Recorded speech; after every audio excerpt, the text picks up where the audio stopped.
Hey, nice to see you again. This is week 3, day 5 of Latin 2. All this week you've been translating about Charlemagne. I'm going to go over the 3 parts of the Charlemagne translation that you've been working on this week. When you're done with this review video, make sure to answer the comprehension questions that are on the EDSB homepage.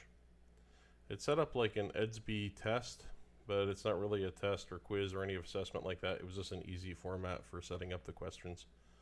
So go and answer them. They're set up and they're multiple choice. Passage is titled De Carolo Magno, which you could either render as about Charles the Great, or I would just say about Charlemagne. Carolus erat altus, eius corpus magnum et forte, cervix brevis venter proiectus, capilli cani voltus gravus aculi vegeti vox clara. Charles was tall, his body large and strong, his neck short, his belly protruding, his hair gray, his face serious, his eyes lively, his voice clear. You'll notice this whenever you see any kind of paintings or statue renderings of him. He's always sort of idealized in the same way that you'll notice images of Augustus are. Think about why that is. Why is he almost always physically idealized? Let's continue. Bene valebat, sed ultimis annis ante mortem febri corripiebator. Valebat by itself is he was being well, and then bene means well on top of that.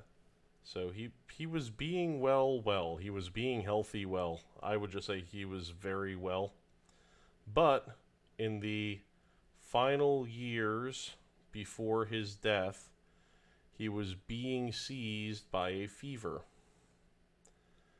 Medicos tamen orio habebat, qui eum non sinebant carnes asas comedere, sed tantum elixas. This is actually, he was having doctors with hatred. We wouldn't say that, we would just say he hated doctors. He hated doctors, however, who were not permitting him to eat roasted meats, but only boiled. Here's an image of a medieval banquet. I'm not 100% sure that this is Charlemagne, but boy, sure looks like him. Itque eorum consilia numquam petebat, and so he was never seeking their advice.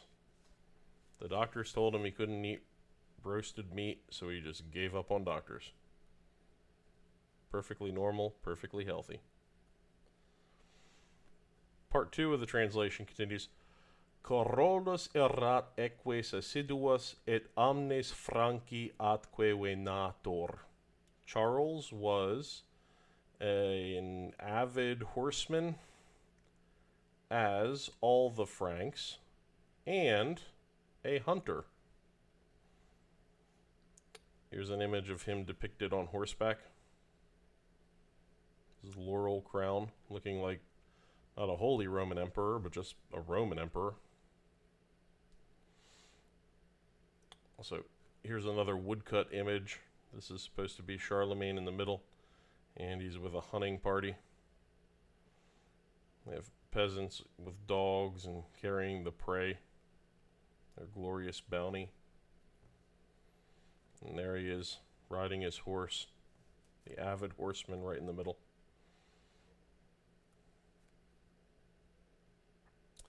Valde delectabator vaporibus aquarum naturaliter calentium in quibus cum gaudio natabat. He was being very delighted by the vapors of naturally hot waters, in which he was swimming with joy. So he liked pools of hot water. And this isn't water that's been heated like a hypocaust. This is naturally hot water springs. Regiam aquis grani aedificaverat, et ibi ad finem vitae habitavit. He had built, pluperfect tense, he had built a palace at Aquis Grani, or we would say in English, Aquis Grani is Aachen. It's a town in modern Germany. And there he lived to the end of his life. We would probably say until the end of his life. Aquis Grani, by the way, it has that I ending. It looks genitive, but it's actually locative, like you learned in this chapter, because it's a second declension neuter, and any second declension singular is going to look like the genitive if you want to indicate that something is taking place there. So he had built his palace at Aachen, and he lived there until the end of his life. It's a map showing you where Aachen is. You can see it's right on the border, the German border.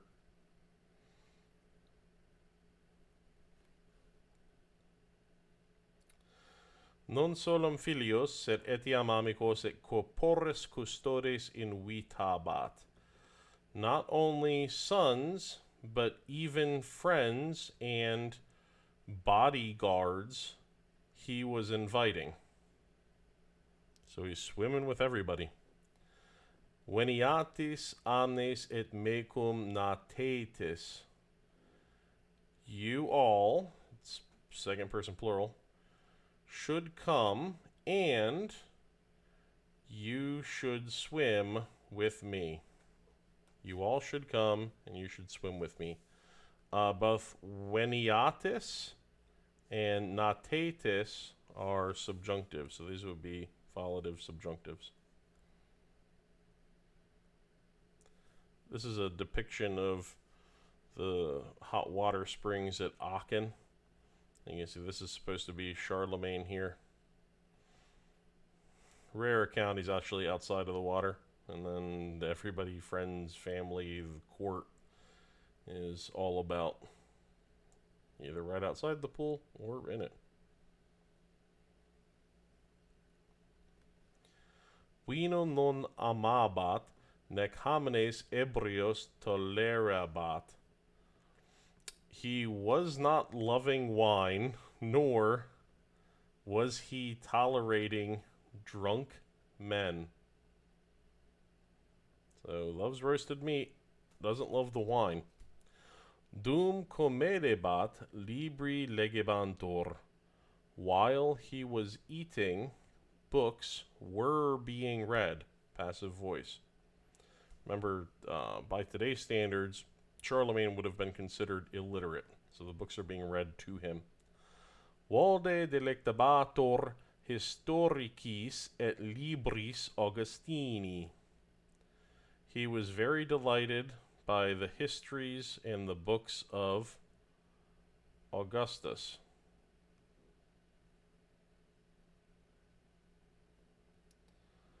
Post meridiem dormire solebat. After midday, he was accustomed to sleep. So he would take a nap in the afternoon. Noctu somnos saepe interpellabatur.